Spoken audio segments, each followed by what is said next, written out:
You're so beautiful, it's breathtaking. You're the gentle breeze of summer, a sign of beauty, a symbol of grace. They made me. Your ride must be a Mustang. Your fly must be a first class, glamorous and flossy. They made me. I give them a new love, a new life, an angel lost on this earth. They think I am. Deep inside, my heart crying, it's not the path that I chose or he made, it was chosen by them. I give them love that I forgot to love myself first. Been giving too much made me forget to gratify of myself. Am I still your favorite? If leaving this smile, letting go my tears down, divulge my soul, being divine of myself, being the real me and break the walls like a wrecking ball, let free of myself, or should I let them win? A role I am, dancing with masquerade, no one ever wanted, no one ever thought, who she really is under the mask. A mask I never took off, a mask they do the same. I know. High up in the sky they put me. I am not coming down, living this life made by them. Live in lie and run from myself. I let them win. Greeting everyone I see in the morning, they waving back and smiling. How sad creature I am, how sad creature we are.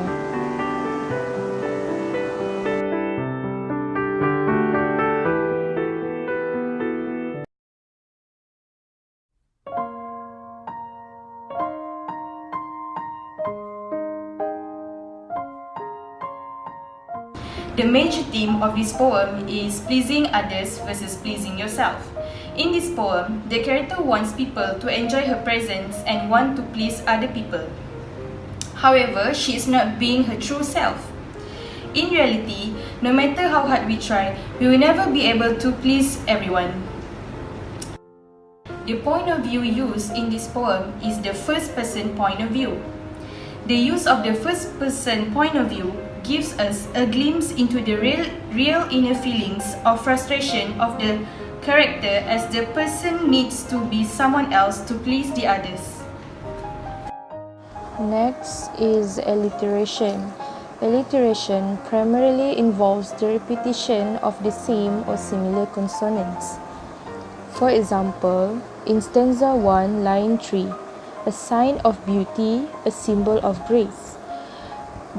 In this line, there is a repetition of the consonant S in the beginning of the word sign and symbol.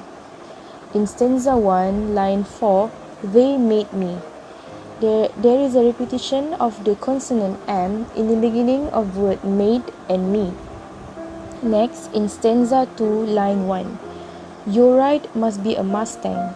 There is a repetition of the consonant M in the beginning of the word must and Mustang. In stanza 2, line 2, your fly must be a first class. There is a repetition of the consonant F in the beginning of the word fly and first. Next, in stanza 4, line 2, it's not the path that I choose. There is a repetition of the sound the in the beginning of the word the and that. Next, in stanza 8, line 5, living this life. There is a repetition of the consonant L in the beginning of the word living and life. Lastly, in stanza 9, line 1, live in lie and run from myself. In this line, there is a repetition of the consonant L in the beginning of the word live and lie. Rhyme is usually reserved to refer to the final syllables of different lines of poetry when the vowel and syllable final consonants of the words are identical. For example, in stanza 2, your ride must be a Mustang, your fly must be a first class, glamorous and flossy, they made me. The word flossy in line 3 rhymes with the word me in line 4. Next example is in stanza 10. Greeting everyone I see in the morning, they waving back and smiling. How sad creature I am, how sad creature we are.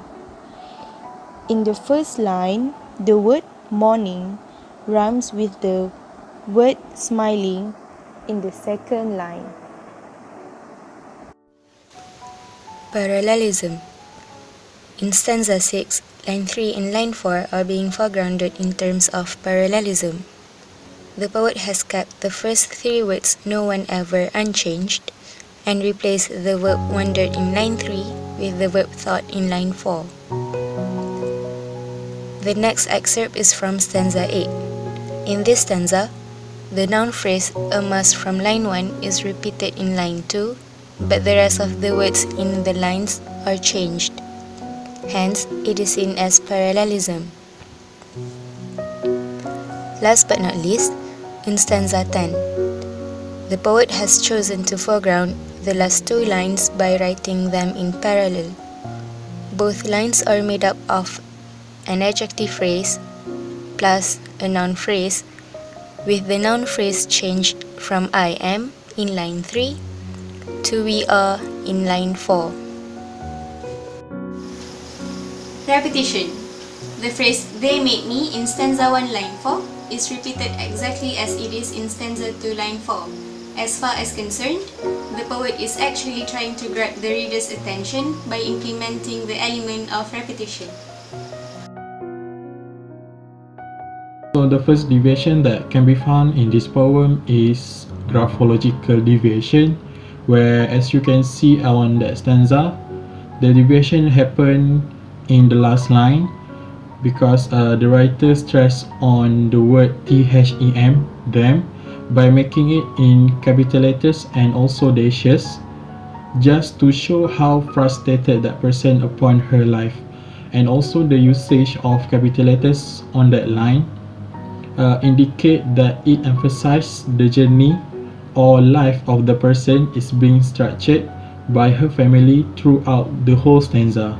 Next example of graphological deviation is in the fifth stanza where we highlighted in the slide. So the use of ellipsis or continual full stop indicates that the part is intentionally omitted to let the readers fully understand the sentence meaning. So meaning that she had a sudden realization or hesitation upon loving herself first, eventually after aware of her love towards others. So the next graphological deviations example is in stanza 6, where the writer used capital letters of words in the middle of the sentence, which are the word real and myself, as we highlighted there in the slides. The words show a stress on the intonation as she, the person, emphasis or fight for her life back, but hesitation across upon the last line where she's letting them win over herself. So the next deviation that we can identify is grammatical deviation, where as you can see on the stanza, it deviates the grammatical rules of verb to be. However, the reader still managed to understand the sentence as it shows us an image of the action is being continuously happen and realizing it is never ending and everlasting. Metaphor.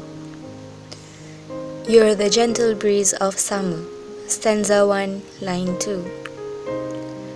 The poet is comparing you, who is the persona, to the gentle breeze of summer. This is to say that the persona is refreshing like the summer breeze. High up in the sky they put me.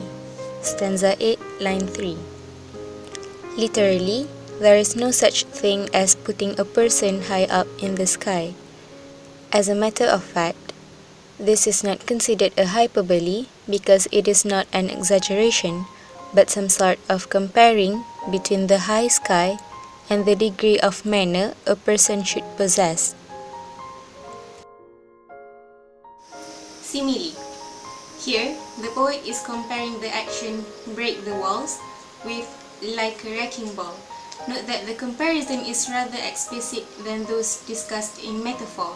This is because the poet has used the word like while comparing these two lines.